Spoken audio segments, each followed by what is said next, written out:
Hello and welcome back to not a new Let's Play, but actually I'm going to have a look at in Japan it was Crash Bandicoot 4, but this is Crash Bandicoot The Wrath of Cortex. I did originally want to do this as a Let's Play, but I just could not, and for the reasons you will see in the game.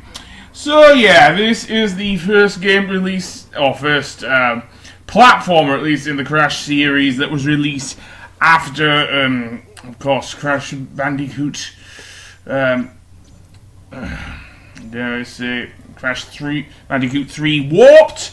So yeah, and this one was developed by Traveller's Tales, seemingly, and distributed by Universal Games, later known as Vivendi Universal Games, and of course now it's now owned by Activision. So basically the story is Cortex is pretty much pissed off that the whole his decades of years, maybe not decades, but years of being defeated by Cortex, and so is Uka Uka. So they decide to revive a few masks called the Elementals, and indeed and basically also make an evil version of Crash, kind of like how Cortex actually wanted to in the first Crash game, but this time named Crunch Bandicoot. And basically he teams up with the Elementals and pretty much causes a load of havoc for Crash and everyone else. And apparently my recording is shit. And yes, I have managed to sum up the story in the space of like a minute. This game takes ages to establish the characters. I mean, the intro to Crash 3 was, by all standards, fairly short. Again, that was on the PS1. And, to be fair, Activision and, dare I say, Vicarious Visions, that's it. Vicarious Visions actually did manage to retain that as well. With this one, they didn't, and yeah, it is just a mess at the beginning. If I were to compare it to, with another Crash game, say, well, something like Crash Bandicoot 2 or Crash Bandicoot 3, hell, even Crash 1, there was a lot more going on screen with the evil villains who barely appear in the game, seriously. This is all you'll see of, not only, well, maybe of Cortex, but also of Entropy, Engine, Tiny, and I believe Dingo Dial was there as well, but I could be wrong. Let's see. So here's the opening cutscene again. So yeah, Dingo Dial's there as well as Tiny, Engine, and Entropy. Seriously, there was a lot more in terms of animation. And look at Cortex's hands! Seriously, they're really small. This was a rush job because there was originally another game called Crash Bandicoot Worlds, but yeah, even for an early PS2 game, this is just weird. Again, I will give the voice actors credit. This has to be one of my favourite performances by Clancy Brown as both Uka Uka and Cortex. And this was probably the last platformer he was in as the voice of Dr. Neo Cortex. And yeah. So that being said, yeah. Among the other voice actors in this, well, there's the late R. Lee Emery. I hope I'm saying that right. Emery as one of the characters and one of the Elementals, and also Mark Hamill, probably best known in animation at least as playing the Joker in Batman the Animated Series. So yeah, but yeah, the animation is just weird, even for an early PS2 game. On the plus side, this is also the first game where we hear Debbie Derryberry as Coco Bandicoot. So yeah, but other than that, yeah, let's actually get to the gameplay of the whole thing, shall we? Because this sequence goes on for a while. And there is one other voice actor I have to mention, and that is the rather prolific Kevin Michael Richardson as the voice of Crunch Bandicoot. He generally gives off the tough guy vibe that he has voiced similar characters to this. So, yeah, he's pretty good as Crunch as well in this game. He wasn't retained, of course, for Nitro Fuel. He voiced a different character. He voiced one of the two chicken commentators in that game. But I would like to appreciate his performance as, dare I say, as Crunch Bandicoot. But yeah, if you want, you can easily search up the intro animation to dare I say, to Wrath of Cortex. Anyway, this is our warp room. Yes, that returns. And likewise with Crash 2 and 3, we can select any 5 of the levels. So yeah, that has not changed. However, look at how Crash walks. It's exceedingly slow. Again, I am guessing because they wanted to go with Crash Worlds, but no. And likewise with Crash 3, each of the elemental masks actually approach you each time they speak to you. So, yeah, I will give them that in a similar way. Since I am playing the GameCube version, there are less of the load times. However, on the downside to that, since even though the load times are slightly slower on the GameCube version, there's less to do with the PS1 version. I felt that you could at least see Crash moving about, so there was a bit more going on. But here we just have a simplistic loading screen. Anyway, the first level, and also my favorite one that I do actually remember playing in this game, is Bamboozled. And this one is honestly pretty good. It is something new that Traveller's Tales did for the game. Basically, it's a kind of Super Monkey Ball-ish game, only unlike with Super Monkey Ball, you are not controlling the floor. You are actually controlling Crash, like some people speculated that Super Monkey Ball might be at. And basically, you don't want to go over the side, just like Super Monkey Ball, and you have to keep Crash moving. In some of these ball rolling levels, there are some other ones. You will see the likes of Tiny, Entropy, seriously, and Dingo Dial, for example, actually blocking your way. Yeah, they are not bosses in this game. Seriously, they're not. They are reduced to obstacles. I don't know what to think about that, because as each of the bosses for each of the warp rooms, you fight Crunch Bandicoot for each of them. Seriously, each one paired up with one of the 5 elemental masks. So yeah, and to be fair, this is not the first.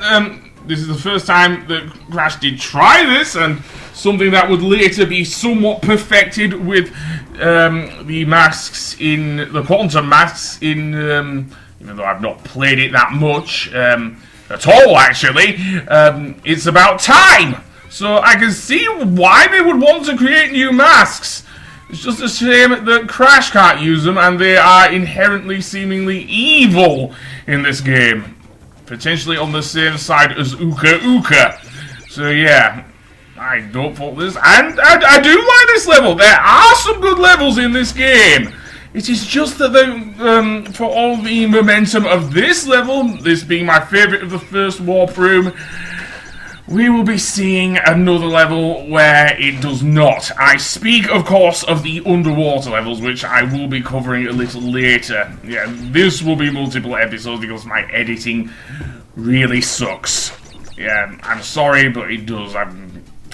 With my videos, so yeah.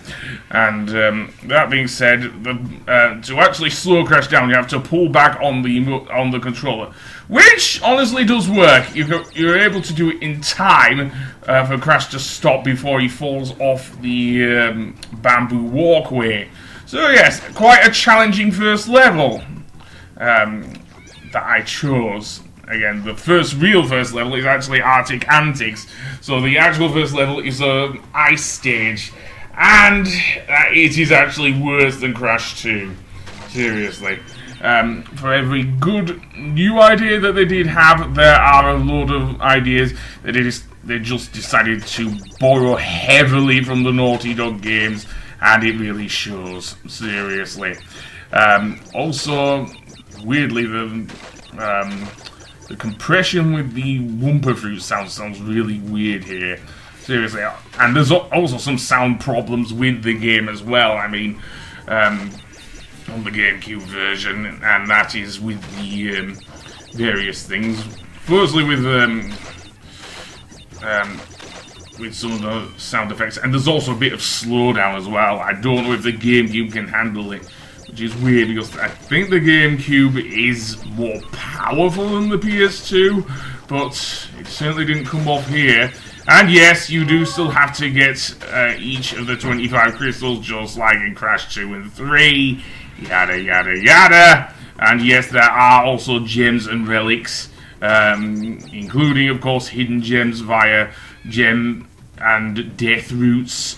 So yeah, that has not changed. Again, that was also retained, to be fair, for the GBA games that Vicarious Visions developed, and also the things. So yeah. And all of the abilities are mostly the same. The only new ability is one which I will go over a little later, so yeah. As you can see, if you go over all the boxes, you do have to get the Nitro switch, which is located on the far end. So now I have to go back, which honestly can be rather annoying, but there you go. And the level I tackled in-game would be one Compactor Reactor. And it has probably the most earwormy music I've heard in the game. Seriously. And I'll give you a listen here.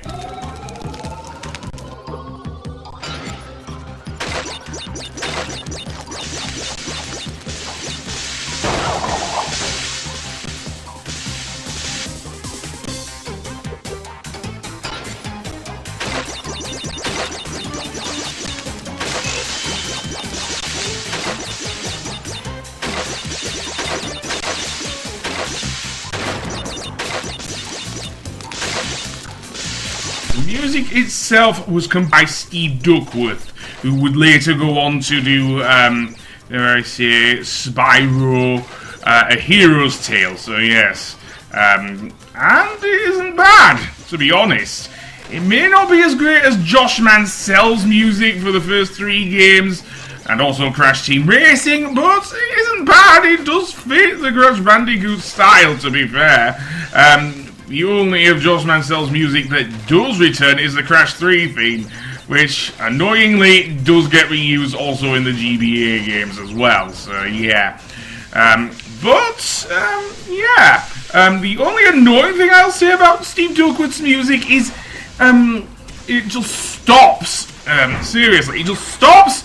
It feels like I'm playing a game from the mid-90s on the PS1 or the Saturn or something like that, because that played music through the CD and pretty much had to restart after a short period of silence. I don't know how that would work with this game, because I mean, the Crash games on the PS3, the original Crash Bandicoot came out in 1996, and that game did actually had music, but Josh Mansell's music did not stop as if it was on a CD and then repeat itself from the beginning, as it would say on something like Mickey's Wild Adventure or any of the Tomb Raider games, for example, for the atmospheric sounds, for example. Just sounds weird. Just have the music come to an abrupt stop and then start all over again with no loop. Seriously, that is something I would have expected from the late 90s on a CD game. Maybe from the early 90s as well, or something on the Mega CD, or indeed any of the PC CD-ROM games from that period. So yeah, it is weird. As for Compactor Reactor, isn't bad. It still has conveyor belts. It has Cortex minions throwing stuff at you, and giant meteorites falling from the ceiling. Yeah, will Crash's suffering never end with those guys? Seriously. If there's anything I don't like, I am going to again refer to Crash's slow walk cycle here. Seriously, there is very little traction for the Bandicoot, and his spin just lacks any sort of motion to me here. Seriously, and don't get me started on his slide move. Seriously, he does keep his sliding move from Crash 2, thankfully, but it just does not work. He just, when you try and do a sliding jump with Crash, he just jumps forward and slides forward and then does a high five in the air. It's really weird and really slows his motion. And that's another thing. These levels on the GameCube version do suffer from quite a bit of slowdown. So yeah. And now I'm going to have to bounce over to the thing, which is not great. Aku Masks, of course, return. Giving 3 of them will give you, again, invisibility, but it doesn't work as well, again, as in, just like with the original games and Insane Trilogy. So, yeah, I do not like that.